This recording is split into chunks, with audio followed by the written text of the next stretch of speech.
দ্বিতীয় দিনের মতো চলছে রাজশাহী মেডিকেল কলেজ হাসপাতালের ইন্টার্ন চিকিৎসকদের কর্মবিরতি।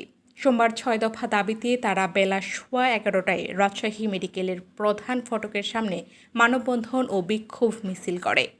দাবি পূরণের ঘোষণা না আসা পর্যন্ত কর্মবিরতি চলবে বলেও জানান তারা।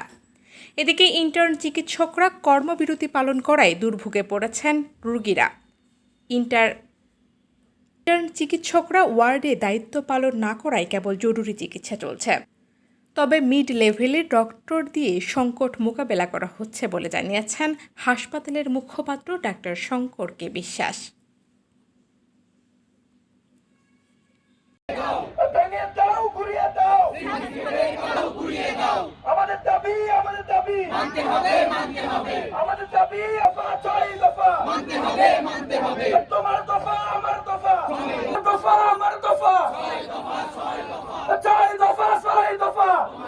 আজকে আমাদের কেন্দ্রীয় যে নির্দেশনা ওখান থেকে আমরা যেটা করছি যে আজকে আমরা এখানে মানববন্ধন করব।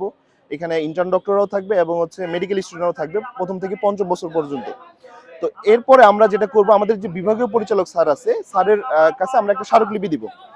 আর আমাদের স্থানীয় যে নেতৃবৃন্দ আছে, ন্যাশনাল ডক্টরস ফোরাম এবং ডক্টরস অ্যাসোসিয়েশন বাংলাদেশ, ইনাদের কাছে আমরা আমাদের স্মারকলিপিটা পৌঁছে দিব।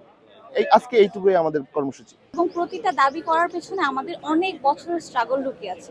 এখন প্রতিটা দাবির মধ্যে যদি আমি শেষের দিকের দাবিগুলো নিয়ে কথা বলি, যেমন যে আমাদের যে বিএমডিসি পরীক্ষা দেওয়ার জন্য বাংলাদেশ মেডিকেলের পোস্ট গ্রাজুয়েশনের পরীক্ষাগুলো দেওয়ার জন্য ফর্ম ফিল আপের টাকাগুলো নিয়ে যদি আমরা কথা বলি, এফসিপিএস এর ফর্ম ফিল আপের জন্য আপনার 11,000 টাকা লাগছে।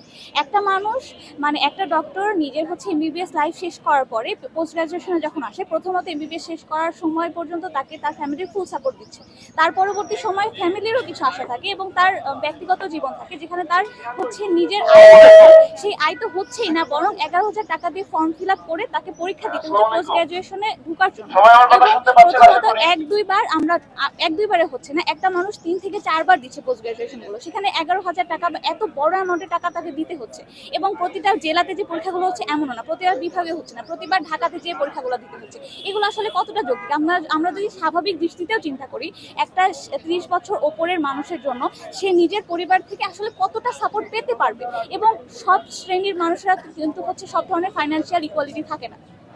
এই ক্ষেত্রে আমাদের জন্য, আমরা যদি ডাক্তারদের কথা কখনো চিন্তাই না করি, তাহলে আসলে আমরা ডাক্তারদের থেকে 100% আউটপুট, যেটা আমরা সমাজের জন্য সবচেয়ে বেশি জরুরি, আমরা ডাক্তাররা যদি না থাকি বা আমরা ডাক্তাররা যদি ভালোভাবে সার্ভিস না দিতে পারি, সেটা সমাজের জন্য অনেক বেশি ক্ষতিকর হবে। সেই জন্য আমাদের ডাক্তারদের যে দাবি দেওয়াগুলো আছে, সেগুলো নিয়ে মাঝে মাঝে আমাদেরকে ভাবতে হবে এবং সেই জন্য আমরা এখানে দাঁড়িয়েছি। এবং এগুলো যদি মেনে না হয়, তাহলে আমরা খুবই সুষ্ঠুভাবে আমাদের কর্মক্ষেত্রে ফেরত যাবো।